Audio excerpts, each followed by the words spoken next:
자, 그럼 계속해서 2020년 6월 21일에 치러졌던 전산회계 1급 제90회 실무 문제를 계속 풀어보도록 하겠습니다. 자, 이제 큰 문제 4번부터 나와 있는 오류 수정부터 문제를 풀어보겠습니다. 자, 문제를 볼게요. 7월 25일 회계 처리한 세금과 공과금은 2020년 제1기 확정 신고 기간에 대한 부가가치세를 보통예금에서 인터넷뱅킹을 통해 납부한 것이다.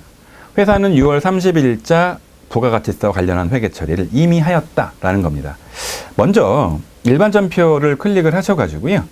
자, 7월 25일 날 어떤 분계를 했나 먼저 조회를 한번 해보겠습니다.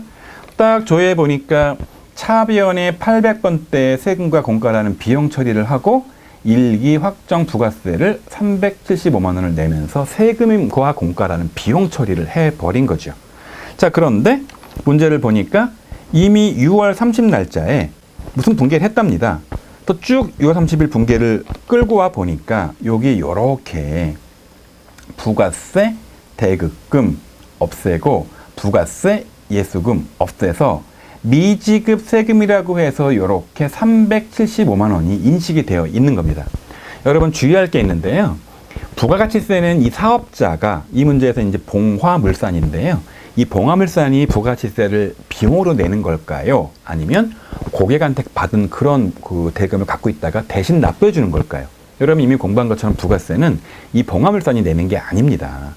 매출세액에서 매입세액 빼가지고 결국은 남은 게 고객한테 받은 남은 돈을 대신 납부하는 거기 때문에 이거는 비용 처리하는 게 아니에요. 이미 인식되어 있던 375만 원의 미지급 세금을 없애야 되는 거죠. 자, 기억하세요. 이미 6월 30일자에 인식했던 미지급 세금을 없애면서 돈이 나가면 되는 건데, 자, 다시 가보시면 7월 25일자에 잘못해서 이 회사는 이거를 세금과 공과라는 비용 처리를 하는 거죠. 여러분 따라서 여기 가셔서 차변 누르셔서 여기 가셔서 이 계정 과목 누르신 다음에 F2를 누르셔서 요거를 세금과 공과가 아니라 뭐로 바꾸는 거다?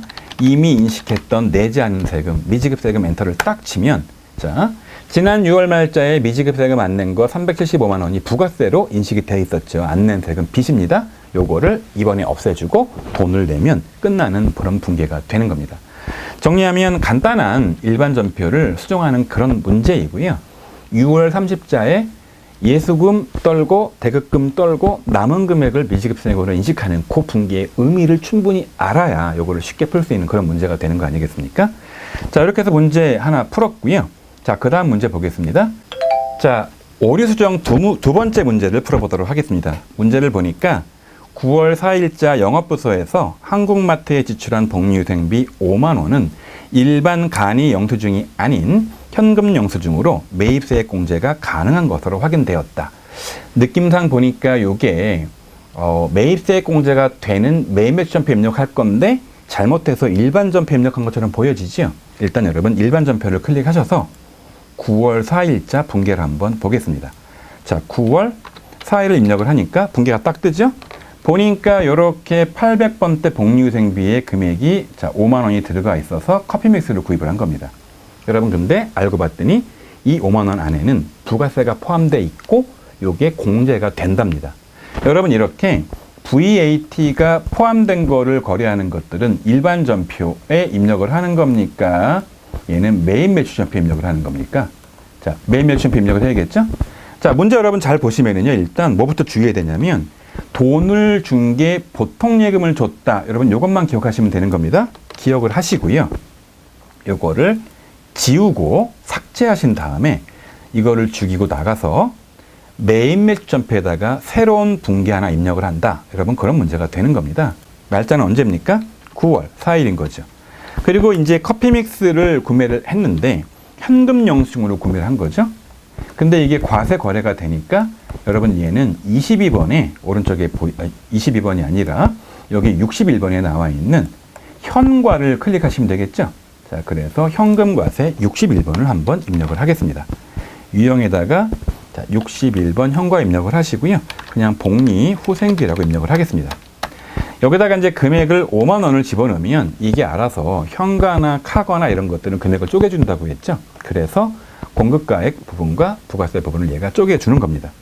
업체는 어딘가 보니까 업체가 자, 한국마트인 거죠. 입력을 하고요.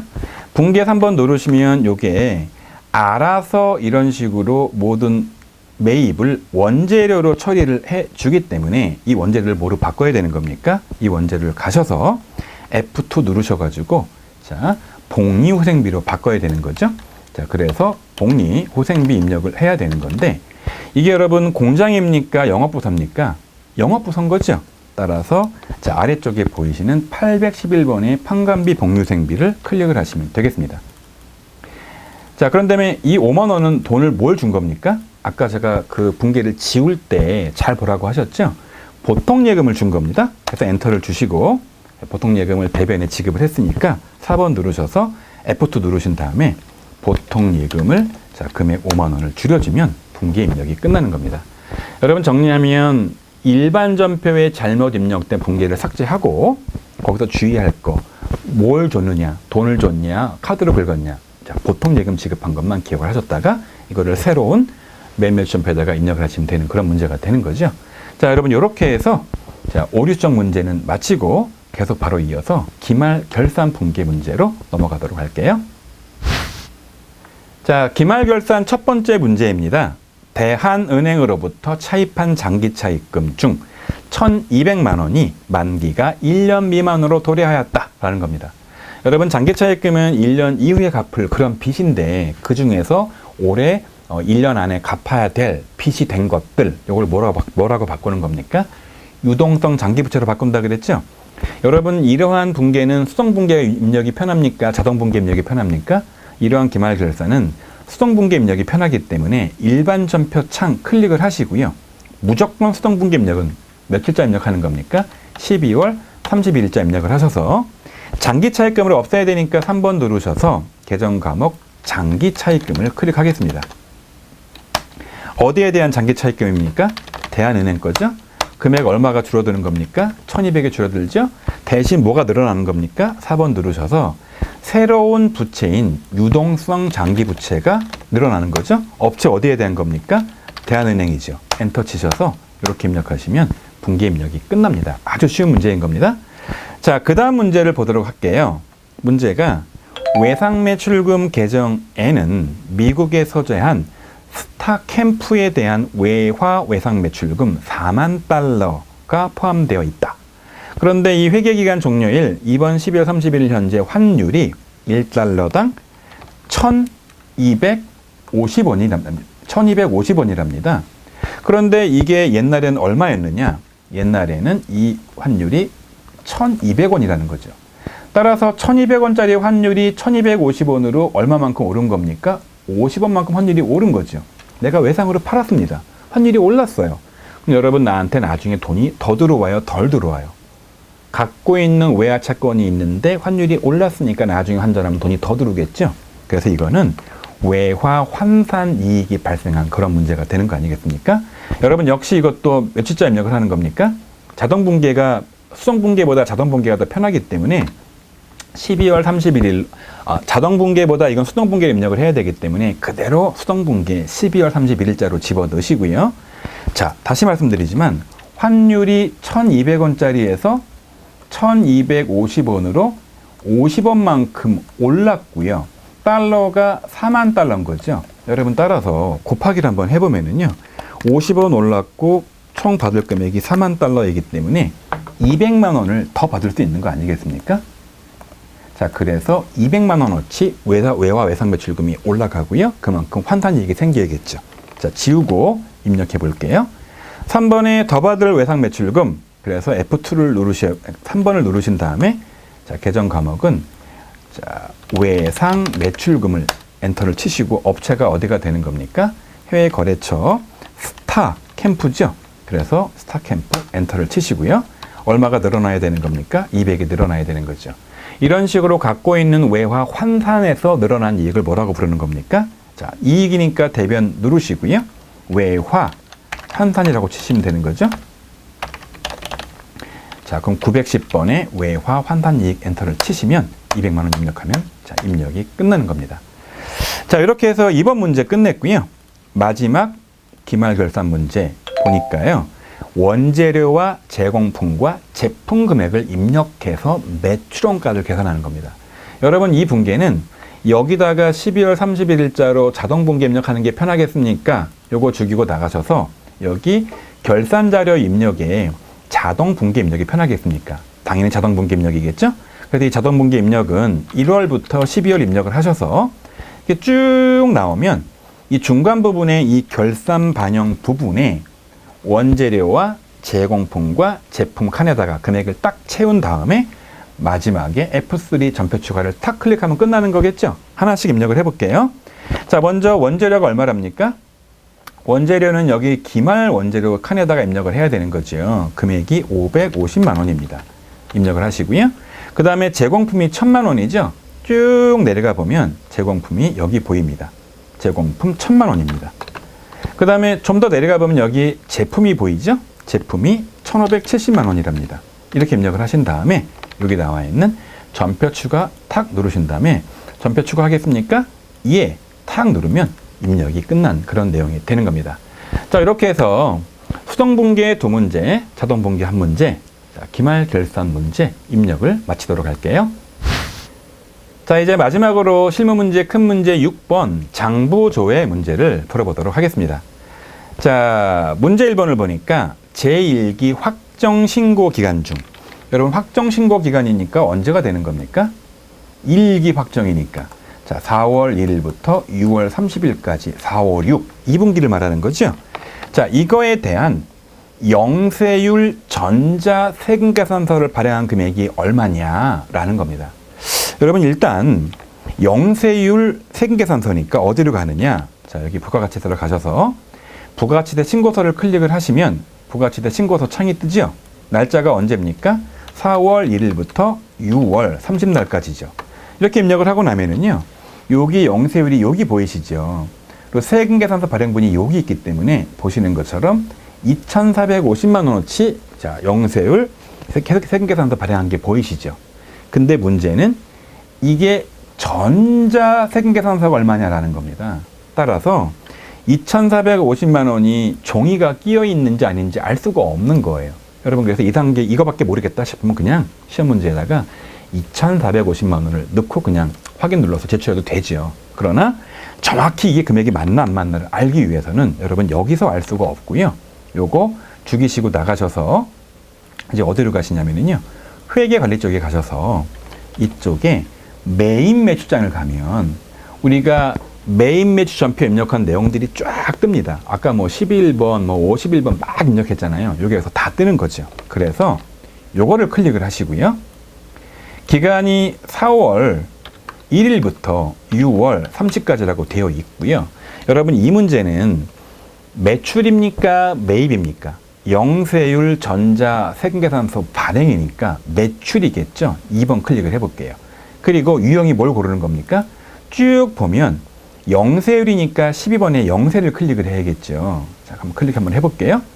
자, 그런데 여러분 다시 오른쪽에 클릭을 하셔서 이게 전자랑 전자외, 전자는 전자세금계산서, 전자외는 종이를 말하는 거지 않습니까? 근데 문제가 뭘 묻는 거예요? 전자를 묻는 거죠. 전자 1번을 클릭해 볼게요. 그럼 쭉 뜨죠? 여기에서 보니까 4월달, 5월달, 6월달 세 번에 걸쳐서 전자 세금계산서를 영세율로 발행을 했고요. 그게 분기 누기에 표시가 되어 있습니다. 얼마가 분기 누기입니까? 보시는 것처럼 2,450만 원이죠. 좀 전에 부가가치세 신고서에 봤던 금액과 동일한 금액이죠.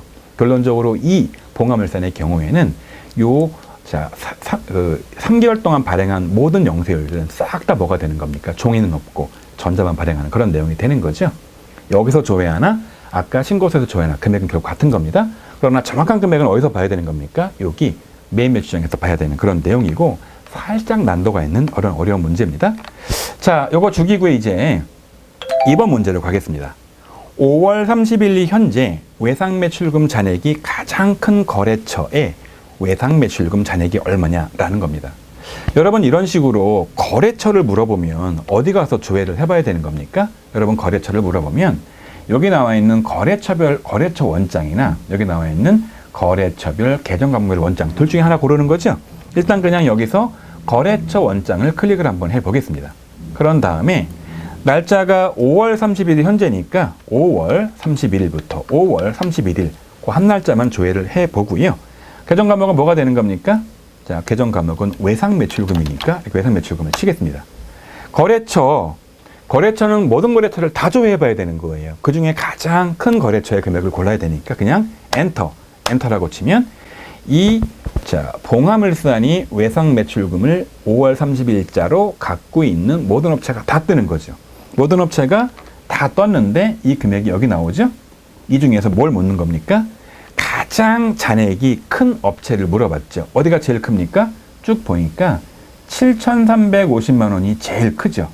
어디에 대한 겁니까? 딱 문제를 보니까 7,350만 원은 주식회사 관평전자가 되는 거죠. 그래서 이제 그 답안 입력하실 때 거기다가 거래처는 관평전자 금액은 7,350만 원 입력하고 저장을 누르시면 되겠죠. 자, 장부조회 이제 세 번째 문제입니다. 요거 이제 죽이고 나올게요. 자, 장부조회 세 번째 문제를 보니까 상반기 중 제조부의 전력비가 가장 적게 발생한 월과 금액은 뭐냐라는 겁니다. 가장 많은 월, 가장 적은 월. 여러분 이렇게 특정 월의 금액이 가장 큰 거, 가장 작은 거라고 물어보면 무슨 장부 조회해야 되는 겁니까? 단골 손님이지요. 여기 보이시는 총계정 원장을 조회해야 됩니다. 이 총계정 원장이 월별 금액을 보여주거든요. 그래서 총계정 원장 클릭을 하신 다음에 상반기라고 했으니까 상반기가 언제입니까? 1월 1일부터 6월 30일까지 치시고요. 여기서 물어보는 건 뭘 물어본 겁니까? 전력비라 그랬죠? 자, 전력비라고 칠게요. 근데 전력비가 여러분 두 가지가 있는 겁니다. 보시는 것처럼 제조 원가가 있고 판관비가 보이시죠? 근데 문제는 제조부니까 516번에 이 제조 원가에 전력비를 묻는 거기 때문에 516번을 클릭을 해보겠습니다. 그리고 역시 얘도 똑같이 전력비 입력을 하는 거죠. 516번. 그러면 이 전력비에 대한 1월부터 6월까지의 금액이 이렇게 쭉 뜹니다. 여러분 이 중에서 뭘 묻는 문제죠? 가장 적게 발생한 월과 금액이죠. 어디가 제일 적습니까? 금액이 비등비등하네요. 가장 적은 금액은 540만 원이 제일 작죠. 전력비 비용이니까 차변이 발생이 되어 있는 거고요. 이게 몇 월 달입니까? 3월 달이죠. 그래서 정답은 3월 달, 3월이고요. 금액은 540만 원이다. 이렇게 입력하고 저장을 누르면 되는 겁니다. 자, 여러분 이렇게 해서 2020년 6월 21일에 치러졌던 전산회계 1급 제90회 실무 문제 풀이를 마치도록 하겠습니다. 여러분 이번 문제는요. 실무상 문제는 그닥 어려운 문제가 많지 않았고요. 제가 다른 영상에서 풀이해드린 것처럼 이런 문제에서 살짝쿵 어려운 문제들이 지금 들어가서 살짝 난도가 있는 그런 시험 문제로 90회가 출제가 되었습니다. 자, 여러분 고생하셨고요. 다른 영상으로 또 만나 뵙도록 할게요.